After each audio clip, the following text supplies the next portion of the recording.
Essa é uma aula em andamento. Tem que assistir a primeira parte antes de assistir essa, hein? Por sua conta e risco. Ó, a primeira parte foi bem teórica, falando ali de sistemas de representação, binário, decimal, hexadecimal. Agora vai ser um pouco como uma aula exploratória. Vamos abrir um programa limpo, do zero, e brincar um pouco com os dois tipos de variável que a gente aprendeu, inteira e ponto flutuante, ambas de 32 bits. Vou mostrar para vocês como e onde elas estão localizadas e representadas, assim como a gente discutiu na primeira parte, e vou ensinar para vocês dois operadores de manipulação, os operadores de endereçamento de memória ou de referenciamento e o operador de dereferenciamento. Mas a melhor forma de fazer esse estudo é também um bom pretexto para apresentar para vocês o que é a depuração ou debugging de um programa. A gente vai poder olhar linha por linha o que o computador está fazendo com as instruções que nós estamos fornecendo e como os valores das nossas variáveis estão evoluindo na memória. Vou mostrar isso para vocês também. E lá no finalzinho da aula, vou mostrar um pouco sobre álgebra de números inteiros, ponto flutuante e conversão de tipos ou typecasting. Tudo de forma bem introdutória. Então não vamos perder mais tempo não. Vamos lá que essa aula já está ficando longa. Eu estou aqui com o Visual Studio Code ou o seu editor da sua preferência, se você não estiver usando o VS Code. Já estou com uma pasta aberta aqui e eu vou criar um arquivo novo. Eu vou chamar de main.cpp porque eu não estou muito criativo hoje. Você pode dar o nome que você quiser. Vamos colocar aquela estrutura básica. Quero poder escrever na tela, pelo menos.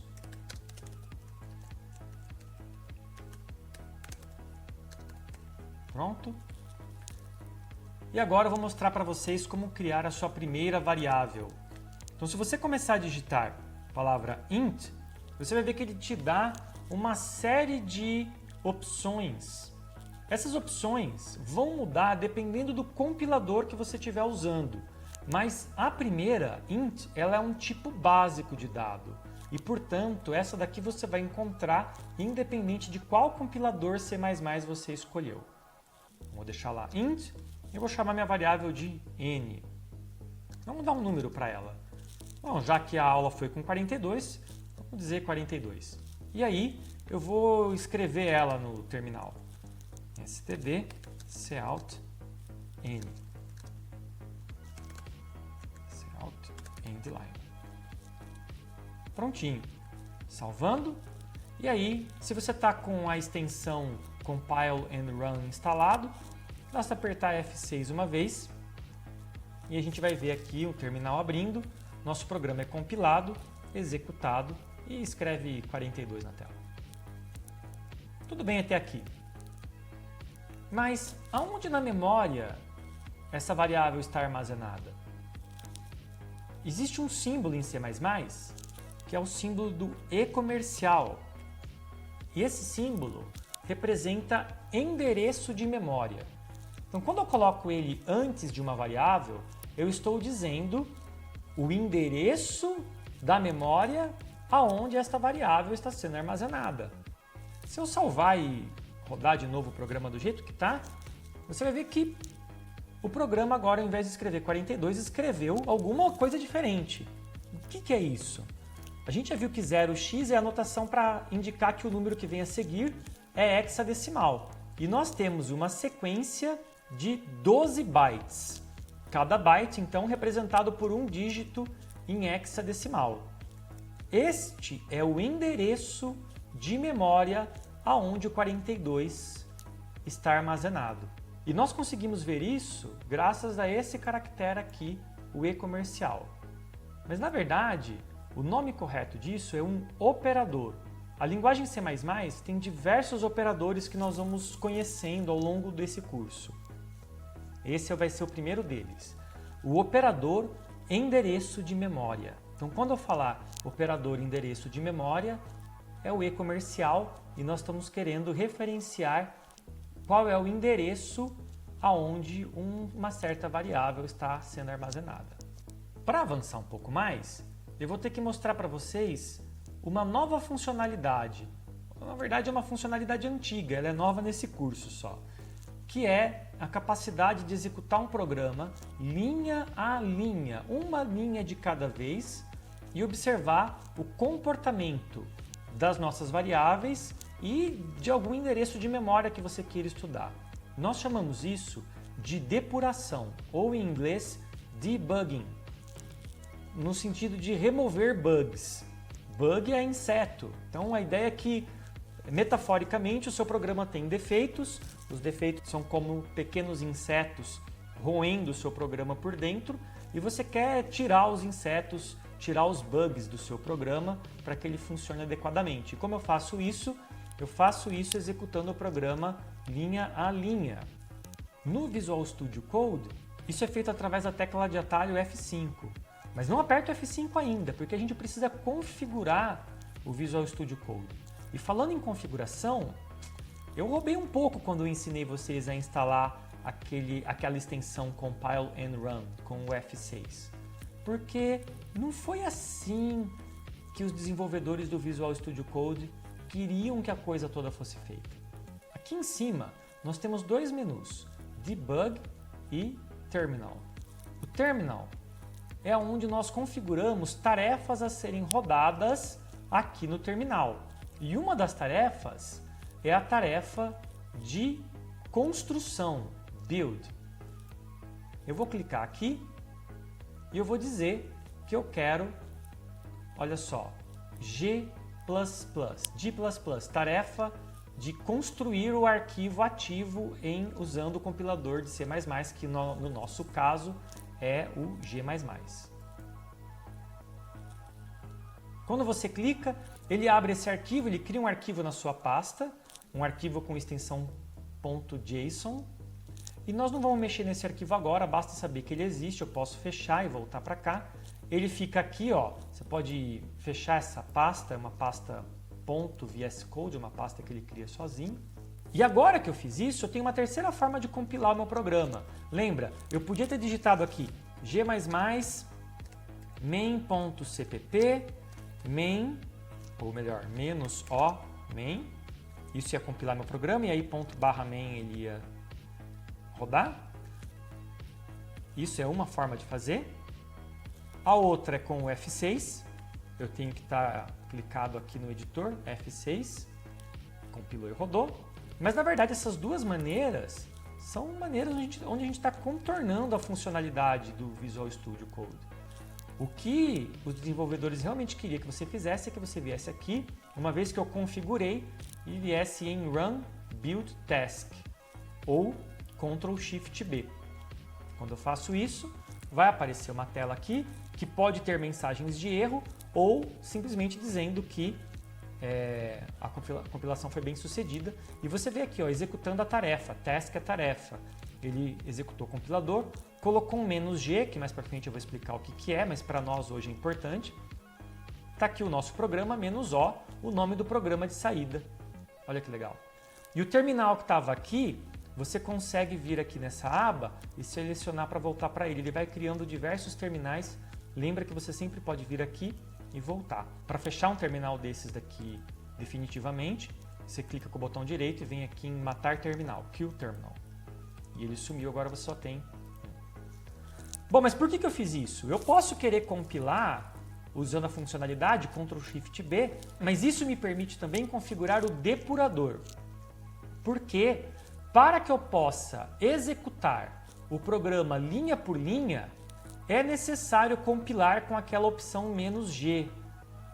E ele faz isso para mim, senão eu teria que lembrar toda vez, quando eu vou compilar meu programa, eu teria que lembrar de vir aqui e colocar um "-g". Funciona também, tá? Eu posso fazer isso. Isso também vai me permitir compilar linha por linha, mas eu preciso compilar com a opção "-g", e ele põe isso para mim. E agora eu vou vir aqui no outro menu, Debug, e eu posso pedir para ele configurar para mim, ou simplesmente ao rodar a primeira vez com a tecla de atalho F5, ele vai falar o que você quer fazer. Nós queremos depurar em C++. Clico aqui, ele vai me dar as opções, sempre que possível escolha o G++, E muita coisa aconteceu, ele criou um outro arquivo, launch.json. Eu posso fechar ele também. E você vai ver que ele mudou aqui, ó. Sumiu meus arquivos, porque a gente estava aqui, nesta aba onde mostra os arquivos. Agora eu posso colapsar essa pasta. E agora eu venho aqui na aba Debug, que eu consigo debugar também com Ctrl Shift D. Quem quiser saber a tecla de atalho, F5 ou Ctrl Shift D. Bom, eu vou apertar F5 e vocês vão ver que ele processa por um tempo e aparentemente nada acontece. Nada acontece porque não é exatamente o que eu falei de que ele executa linha por linha. Primeiro eu preciso falar para ele parar em algum lugar. Eu vou vir aqui na linha 5. Se eu passar o mouse, você vê que aparece uma bolinha vermelha. Eu clico, ela fica vermelho claro. Isso é um breakpoint, é um ponto de quebra ou ponto de parada. Uma vez que eu pus um breakpoint, eu vou apertar F5. E agora a minha execução parou aqui. E olha que legal, ele mostra para mim as minhas variáveis. Eu só tenho uma variável, a variável n. E neste momento ela vale 32.767? Não era 42? É porque ele não executou essa linha ainda. Quando eu coloco um breakpoint, ele para um instante antes de executar essa linha. Eu vou executar. Então aqui em cima eu tenho uma paleta com algumas opções. Se eu apertar F5, ele passa para o próximo breakpoint. Como nós não temos, ele vai terminar o programa de novo. Então eu não quero. Outra opção é o F10, Step Over. Step Over quer dizer que eu vou executar a próxima linha, mas sem me aprofundar no que ela está fazendo. Eu vou simplesmente deixar ela ser computada e vou passar para a próxima.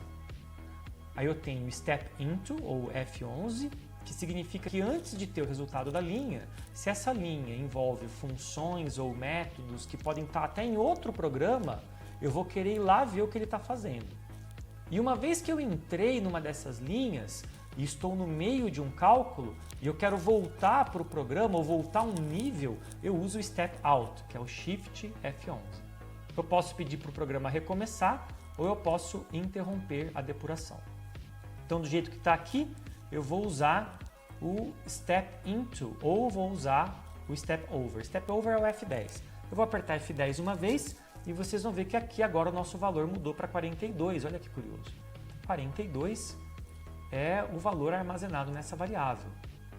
Mas aqui embaixo eu tenho uma outra caixinha, a caixinha de vigília, Watch.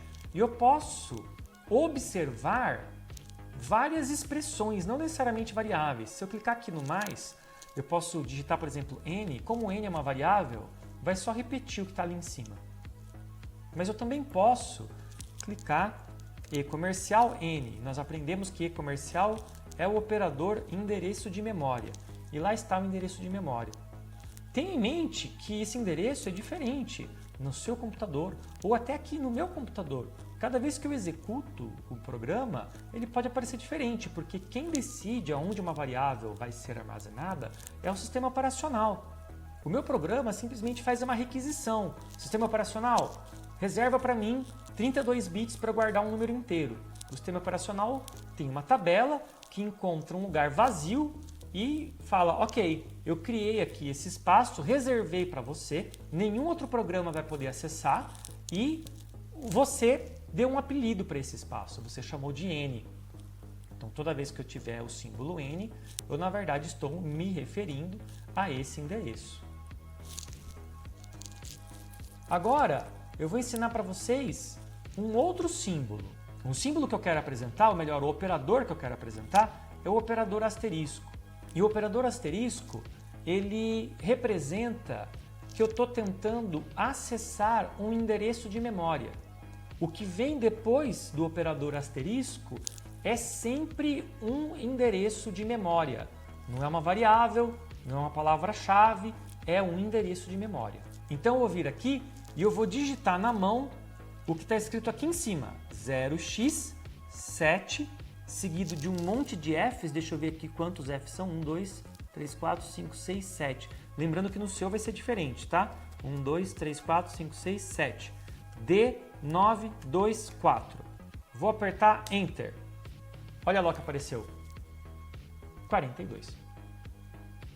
Então, eu estou dizendo, acesse o endereço de memória, blá, blá, blá, tudo que está escrito aqui. Ele acessou e ele viu que nesse endereço de memória está armazenado o valor 42. Bom, assim como o e-comercial tem um nome técnico, é o operador endereçamento de memória, ou também chamado de operador referência, o asterisco também tem um nome próprio. Ele é o operador de referenciamento. Veja, o e-comercial faz a referência, ele me diz aonde está armazenado, e o asterisco me desfaz a referência, ele pega o endereço e me dá o valor. Esses dois operadores trabalham em conjunto. E o operador asterisco também tem utilidade no programa, e muita. Para falar a verdade, muito mais do que o operador e-comercial. Mas esse vídeo já vai ficar muito longo se eu tratar disso agora, então eu vou deixar para um outro dia. Eu vou permitir que o programa continue rodando, vou apertar F10 mais uma vez, e vocês vão ver que o valor que ele escreveu aqui é realmente o valor que a gente pediu para acessar aqui no depurador. Eu vou encerrar o depurador. Vamos criar agora uma variável de ponto flutuante. Vou abrir um pouco de espaço aqui.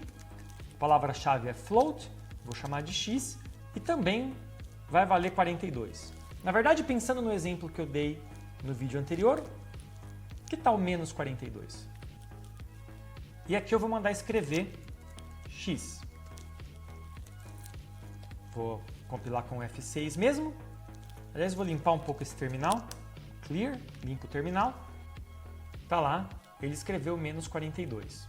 Mas não é ponto flutuante? Não tem casas decimais? Tem. Eu posso vir aqui e dizer que é 42.35. E aí vai aparecer aqui o ponto 35, mas ele não fica escrevendo zero à toa. Ele não mostra os zeros, a menos que precise. Mais adiante eu vou mostrar para vocês como forçar ele a escrever todas as casas que eu queira ver aqui.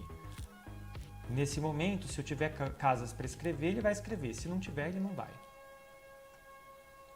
Então vamos no depurador dar uma olhada. Eu vou apertar a tecla F5 para entrar no modo depuração.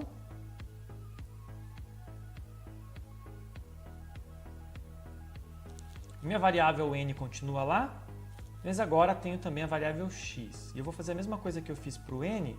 Na verdade, esse daqui eu não preciso, porque já está ali em cima. Eu vou remover. Eu vou adicionar na lista de observação. Vou pedir o endereço de x. Ele vai me dar o endereço da variável x. E eu vou usar esse endereço para agora pedir para ver o que é que tem nesse endereço. Então, vamos copiar 7 FF D92C. Tem que deixar o programa rodar agora. Aperta F10 uma vez, aí o 42 apareceu lá no N, e aperta F10 mais uma vez, e nós temos um número estranho aqui. O que está acontecendo? Acontece que o depurador está tentando interpretar o número que está nesse endereço de memória como se fosse um inteiro com sinal. E ele interpretou dessa forma. Mas a gente sabe que não é verdade, né? Porque a codificação dos números de ponto flutuante é diferente da codificação dos números inteiros. É claro que aqui em cima ele escreveu 42, porque ele sabe que essa variável é de ponto flutuante. E ele usou a codificação. Mas quando eu usei o operador asterisco, ele não está ciente da codificação, ele simplesmente está me falando o que tem nesse endereço de memória. Mas eu posso falar para ele representar isso em hexadecimal. Então eu coloco vírgula x. E olha só o que apareceu. C2 280000. Exatamente o número que eu mostrei para vocês, que é a representação do número menos 42 em hexadecimal. Codificação de ponto flutuante. Então é assim que a gente verifica que a gente está entendendo a codificação, a gente está entendendo como o número está sendo codificado na memória. Eu vou interromper o depurador e, para concluir, eu vou simplesmente mostrar que a gente pode operar com esses dois números.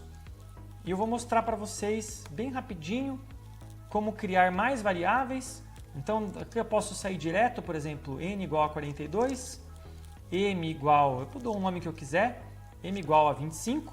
Eu vou mostrar para vocês um pouco de álgebra de números inteiros. Eu vou criar uma outra variável, p, que vai ser n dividido por m. Antes de eu executar o programa, o que será que vai dar? 42 dividido por 25. Quem chuta? Vou apertar F5 e a gente vai ver. Vou entrar no modo depuração, porque eu não mandei escrever, mas eu consigo ver as variáveis aqui em cima. Agora eu posso remover todo mundo aqui da watchlist. Vou abaixar um pouco. Então eu tenho NMP, vou apertar F10 para criar. Então eu tenho 42 e 25. E agora eu vou criar a variável P e guardar nela N dividido por M. Qual será o resultado? 1. Hã? Como assim 42 por 25 é 1? Claro que é 1. Nós estamos falando de número inteiro. Afinal, 25 só cabe uma vez em 42. 2 vezes 25 já é 50, passou de 42. Então você precisa tomar muito cuidado, porque quando você está falando de números inteiros, ele realmente vai tratar como um número inteiro. Vamos voltar aqui e vou mostrar para você onde foi parar o resto. Literalmente, o resto. N porcento M. Outro símbolo que confunde muito. O símbolo do porcento não significa porcentagem, significa resto. O que eu estou dizendo aqui é, crie uma variável R inteira e guarde nela o resto da divisão de N por M. Apertando F5 e F10 algumas vezes para chegar até lá, está aqui.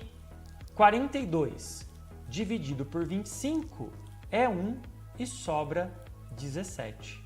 Então está aqui para você um pouco de matemática de números inteiros feito em C++.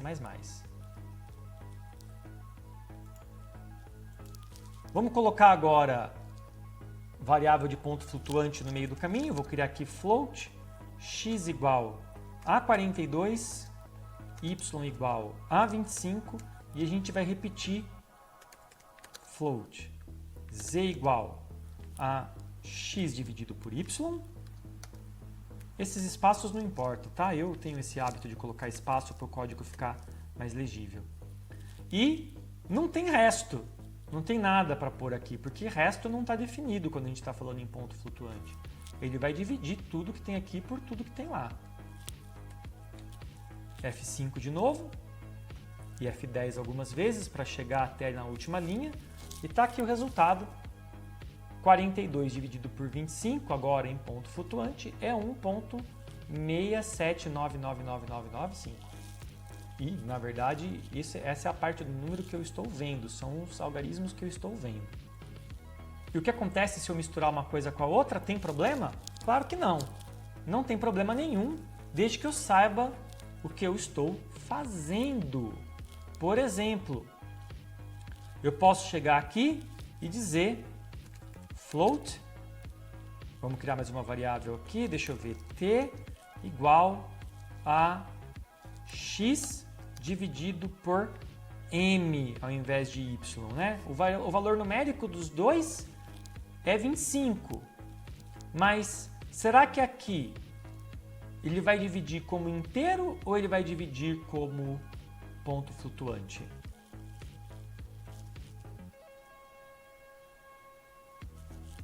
Ele divide como ponto flutuante, claro, porque ele já sabe que esse número x é um número de ponto flutuante e ele entende que quando eu vou dividir por um número inteiro, esse número autoriza, ele te dá a bênção dele, ó, pode dividir tudo com casa decimal, porque aqui já tinha casa decimal mesmo, então o resultado vai ter casa decimal também. E o contrário? E se eu dividir, então, n, que é inteiro, por y? Tudo é 42 por 25, eu só estou misturando os tipos de variáveis envolvidas, né? Eu acho que não é nenhuma surpresa que o resultado é a mesma coisa. Da mesma forma que eu tenho toda vez que eu tenho um dos números de ponto flutuante, ele entende que a divisão é essa. Ele também entende que se eu estou criando uma variável, vou apagar aqui, se eu estou criando uma variável z de ponto flutuante e eu digo que z é igual a n, ele entende que ele vai pegar esse número inteiro e completar com zeros para criar uma variável de ponto flutuante. Porém, se eu disser que z é n dividido por m, lembra, essa divisão envolve apenas números inteiros e dá 1. Aqui, z vai terminar com o valor 1 ou vai terminar com o resultado da divisão completa em ponto flutuante? Eu podia te mostrar, eu podia te dizer, mas eu vou mostrar que, olha lá, z termina com 1. Isso tem a ver com a ordem de prioridade dos operadores. Ele começa a executar da direita para a esquerda. Então, quando eu tinha essa divisão, ele chegou aqui e viu, esses dois números são inteiros. Então, eu vou dividir como inteiro. E o resultado eu ponho onde? Ah, eu estou guardando numa variável de ponto flutuante. Ah, então tudo bem converter inteiro em ponto flutuante. Só que ele converte depois que ele já dividiu. Mas eu posso forçar que ele faça a divisão como se fosse ponto flutuante. A gente viu como.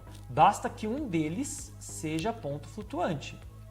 E eu posso indicar isso para ele, utilizando o último conceito dessa aula, que é o conceito de typecast.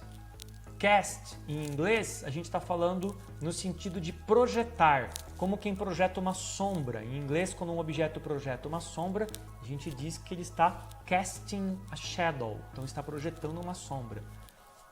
Aqui, no mesmo sentido figurado, a gente vai projetar este valor inteiro sobre um valor de ponto flutuante antes de fazer a operação.